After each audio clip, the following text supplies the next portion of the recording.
Hello, I got an IPA from Farmstead. It's called Dharma. I think this is the first beer they ever canned, but I've had it a couple times, and I really like this one. I actually thought I did a video review, but I didn't upload one. I might have it in like a backlog on my computer somewhere. I do have a lot of videos that I haven't uploaded because they just kind of slipped through the cracks, or I wanted to like rewatch them because I thought maybe they were kind of bad quality. Just so you know, that's why sometimes I have old videos show up. So Dharma is, they brewed a Simcoe hops. I'm pretty sure it's single hop Simcoe IPA. It's 6% alcohol. This was actually canned a little over a month ago, getting close to their listed drink by date, which is cool that they do that. They only give you like a less than a month and a half for the drink by date, but these have been holding up really well. I think it's tasting real good. I don't know much info on the malts, but probably the same malts that a lot of these hazy IPAs use, and looks very beautiful. Very nice head, and not ultra hazy. On the bottom there, I can see pretty clearly through there. Maybe I'll add a little bit of the haze that's fallen. No chunks, but definitely a beautiful hazy IPA. Yep. A lot going on, and it's really amazing how complex Simcoe hops are just by themselves. I get foresty berry notes, purple drink, really sweet orange, grassy notes. A lot of people say there are cat piss notes in Simcoe. I don't know if I really agree with that. Cotton candy bubble gum. There is something slightly dank about it, but in a really sweet dankness that isn't sticky and sappy. It isn't like sticky dank. It's fruity dank. Yeah, it smells like Fruity Pebbles too.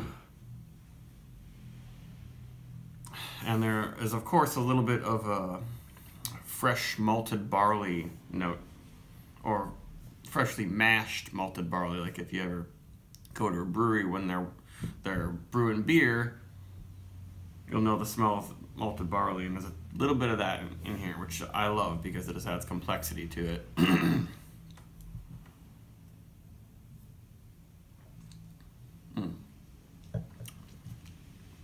Quite bitter, but a really nice mouthfeel for being not murky and only 6%.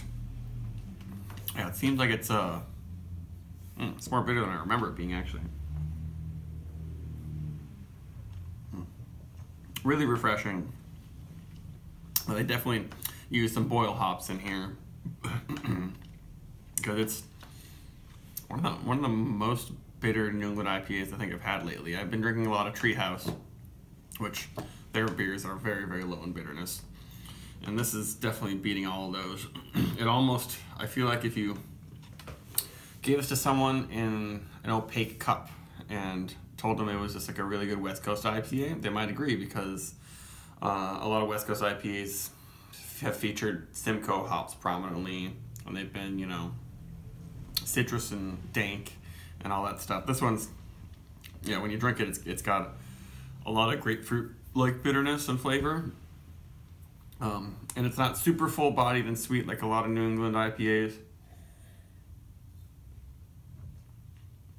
It's really spanning those two worlds pretty well, except of course there isn't a lot of caramel malt sweetness in this like many West Coast IPAs do. Maybe you could say that this is like a newer way of one. Like maybe it sort of reminds me of what Beechwood has been doing, how they've been doing like a single hop Citra and Mosaic beers that are completely clear but express those hops really well. Maybe this would be similar to a Simcoe hop beer. I don't know.